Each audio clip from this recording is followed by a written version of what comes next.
ओम शांति। एक खूबसूरत, बहुत खूबसूरत नृत्य की नाचने वाली राजा के महल में नाच रही है। बहुत सुंदर है, नाच भी बहुत सुंदर रही है।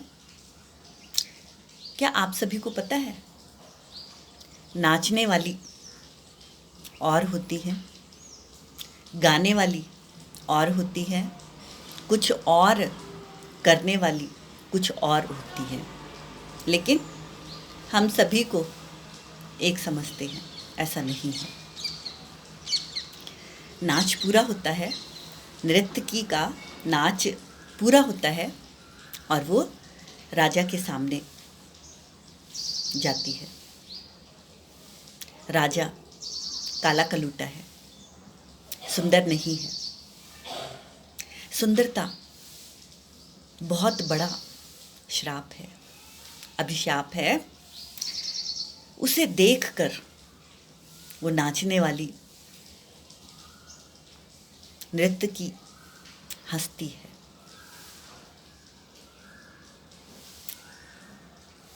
क्या उसे नहीं पता है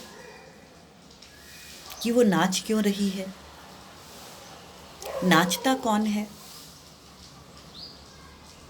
कोई ना कोई मजबूरी वश नाचते हैं ना। हमसे कोई कहे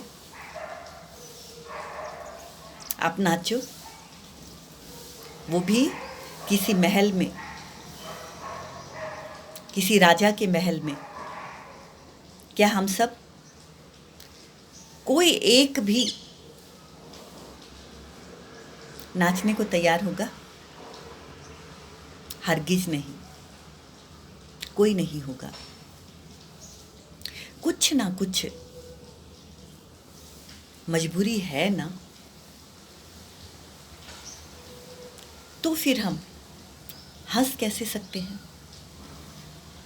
लेकिन वो हंसी अब हंसने के बाद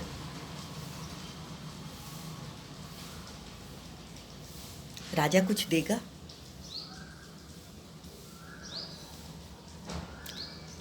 हंसने के बाद भी नर्तकी का जो शब्द है ना,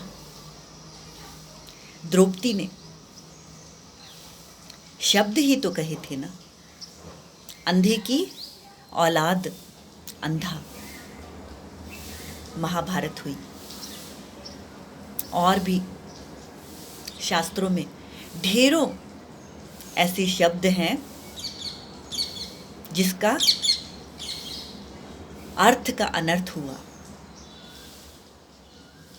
वो नृत्य की हंसने के बाद कहती है,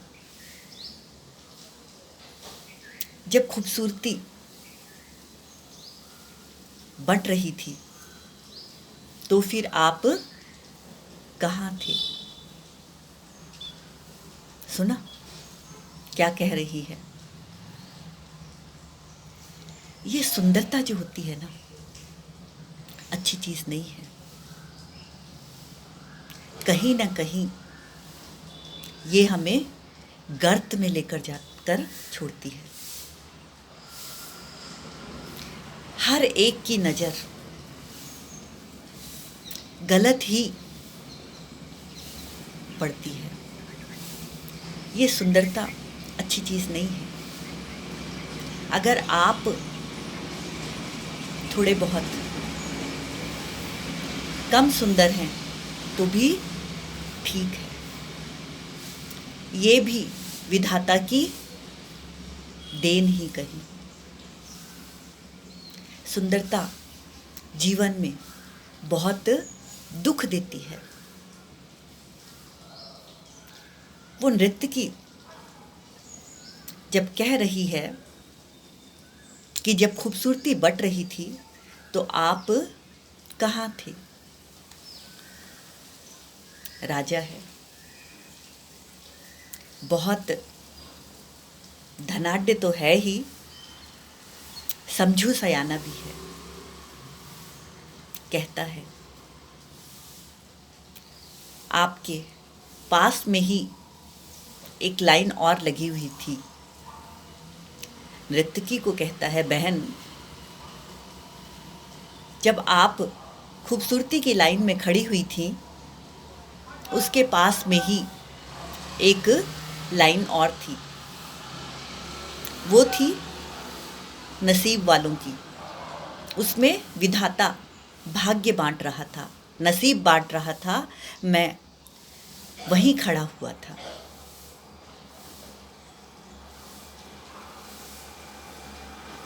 जो नसीब वाले होते हैं ना, उनके सामने सुंदरता नाचती है। जो नसीब वाले होते हैं, जो भाग्य वाले होते हैं, उनके सामने गरीबी नृत्य की नाचती है।